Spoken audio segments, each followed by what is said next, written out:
ਗੱਲ ਤੇ ਗੌਰ ਕਰਿਆ ਜੇ, ਜ਼ਮੀਨ ਤੁਹਾਡੇ ਨਾਂ ਹੋ ਜਵੇ ਤੇ ਤੁਸੀਂ ਮਾਲਕ ਬਣ ਜਾਂਦੇ ਜੇ ਜ਼ਮੀਨ ਦੇ, ਉਹ ਜ਼ਮੀਨ ਤੁਹਾਡੀ ਹੋ ਜਾਂਦੀ ਏ। ਤੇ ਜੇ ਤੁਸੀਂ ਮਰ ਜਾਓ ਤੇ ਤੁਸੀਂ ਜ਼ਮੀਨ ਦੇ ਹੋ ਜਾਂਦੇ ਜੇ। ਦੂਸਰੀ ਗੱਲ ਇਹ ਆ ਕਿ ਖੁਸ਼ੀਆਂ ਬੇਗਾਨੀਆਂ ਹੁੰਦੀਆਂ ਨੇ, ਇਹਨਾਂ ਨੂੰ ਵੰਡਿਆ ਕਰੋ।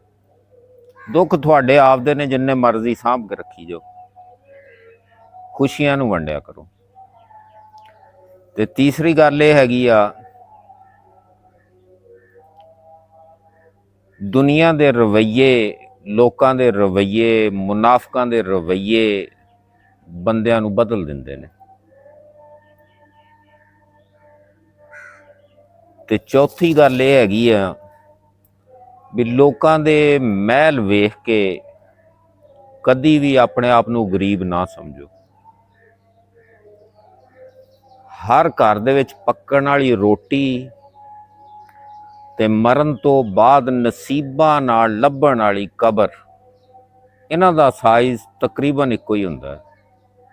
ਇਸ ਵਾਸਤੇ ਅੱਲਾਹ ਤਾਲਾ ਦੀ ਜ਼ਾਤ ਦੇ ਅੱਗੇ ਆਪਦੇ ਰਿਜ਼ਕ ਦੀ ਤੇ ਆਪਦੀ ਆਖਰਤ ਦੀ ਦੁਆ ਮੰਗਿਆ ਕਰੋ। ਉਹ ਗਫੂਰ ਰਹੀਮ ਹੈ, ਬਹੁਤ ਦਿੰਦਾ ਹੈ। ਕਿਸੇ ਵੱਲ ਵੇਖ ਕੇ ਆਪਦੇ ਛੱਪਰ ਤੇ ਨਾ ਰੋਇਆ ਕਰੋ।